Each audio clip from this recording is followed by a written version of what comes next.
मी इथे जेव्हा आले ना, मला इतकं नॉस्टॅल्जिया झालं. इतकी छान शाळा उभारली आणि आज आपण एका वर्गात बसून इंटरव्ह्यू करतोय. मी याआधी कधीच नाही केलंय हे सगळं. तुमच्यासाठी सुद्धा हे सगळं नॉस्टॅल्जिया फिलिंग असेल? अगदी. म्हणजे माझं तू म्हणजे माझे लेखही तू जर वाचशील तर त्याच्यात मी खूप शाळेत रमते. म्हणजे मला असं वाटतं की माझ्या शाळेची जी 12 वर्ष होती, म्हणजे शिशुवर्ग, बालवर्ग ते 10वी, ही जी 12 वर्ष होती ती माझ्या आयुष्यातला गोल्डन पिरियड होती. म्हणजे मी कॉलेजही इतकं एन्जॉय केलं नाही, इतकी मी शाळेशी कनेक्टेड आहे. म्हणजे शाळेतल्या बाई असतील ज्या अजूनही संपर्कात आहेत आणि प्रत्येक गोष्ट मला इतक्या मेमरीज आहेत शाळेतल्या. आणि आमची शाळासुद्धा, आमची बॅच जशी पुढे जात होती तशी ती वाढत होती किंवा रादर तशी ती मोठी होत होती.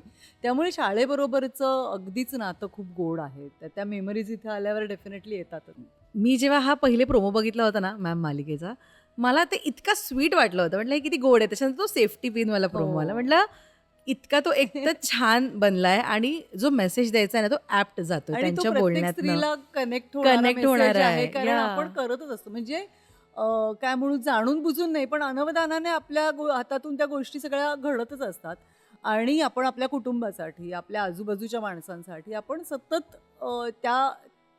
त्या झोनमध्येच असतो की अरे मला मदत करायची आहे, मला ह्याचं चांगलं व्हायचं आहे, ह्याचं हे छान करायचं आहे. ते एक जे आई पण असतं, ते प्रत्येक स्त्रीमध्ये ते मातृत्व आहेच. म्हणजे ती आई झालेली असू दे किंवा नसू दे, पण ते मातृत्व आपल्या जीन्समध्येच असतं. त्यामुळे ती सेफ्टी पिनवाला तो प्रोमो फारच कनेक्ट झाला बऱ्याच वेळा. नाईकबाई कशा आहेत नेमक्या? नाईकबाई ह्या एक तर तत्वनिष्ठ आहेत, पण त्याचबरोबर त्या जॉईंट फॅमिलीत राहत आहेत. जॉईंट फॅमिलीत अनेक प्रकारची, अनेक स्वभावाची माणसं आहेत. त्या सगळ्यांना बरोबर घेऊन जाणाऱ्या अशा नाईकबाई आहेत घरी. आणि मग त्यासाठी त्यांचं म्हणणं आहे की ठीक आहे ना, आपण चुकलो म्हटलं, आपण एक पाऊल मागे आलो तर आपण झिजत नाही ना. पण माणसांमधली नाती जपली गेली पाहिजेत. संवाद राहिला पाहिजे. जर संवाद तुटला तर मग ते गैरसमज दूर होतच नाहीत आणि मग नाती तुटतात. तर ती नाती जपणारी अशी बाई आहे. पण डेफिनेटली ती रडूबाई नाही आहे किंवा ती सगळं सहन करणारी नाही आहे. जिथे तिला वाटतं एखादी गोष्ट चूक आहे तिथे ती रिॲक्ट होणारी आहे, ती सांगणारी आहे की ह्या गोष्टी चुकीच्या आहेत. आणि शाळेत तर ती खूप आदर्श शिक्षिका आहे. मुलांसाठी जीव ओतून ती काम करत असते किंवा मुलांना कशा पद्धतीत समजावलं गेलं पाहिजे, अभ्यासक्रम कशा पद्धतीत पोहोचला गेला पाहिजे.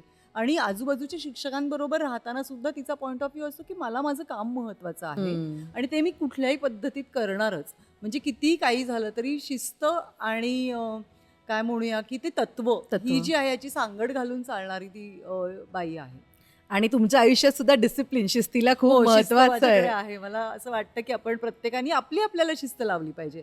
म्हणजे अगदीच दुसऱ्यांनी सांगण्याची गरज नाही, पण आपल्याला जे वाटतं की आपलं आयुष्य असं मार्गी लागलं पाहिजे, असं ऑर्गनाईज झालं पाहिजे, त्यासाठी लागणारी जी शिस्त असेल, मग तो भले व्यायाम असेल, मग भले डाएट असेल किंवा आपण वेळेच्या बाबतीत पंक्च्युअल असणं असेल किंवा ज्या काही गोष्टी आपल्याला आपल्यात सुधारायच्या त्या शिस्त लावल्याशिवाय नाही सुधारत. करेक्ट. म्हणजे तुम्ही रँडम म्हणाल की नाही मी आता उद्यापासून हे करेन, तर तसं नाही होत.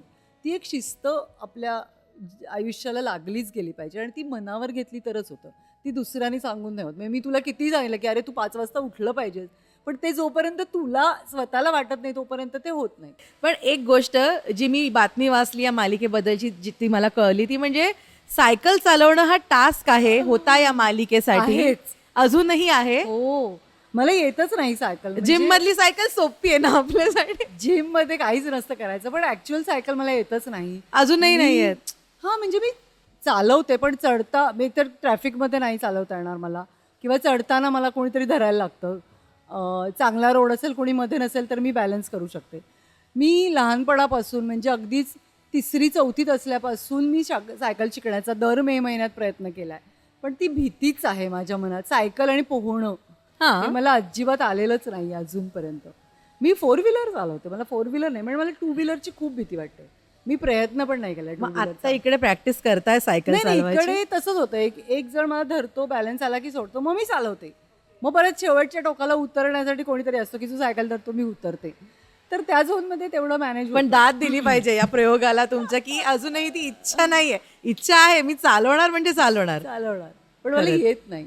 मला माझ्या मैत्रिणींनी शाळेतल्या शिकवण्याचा प्रयत्न केला. माझा एक उल्हास नावाचा मित्र होता शाळेत, त्याने जमतच नाही मला ती भीतीच आहे सायकलची खूप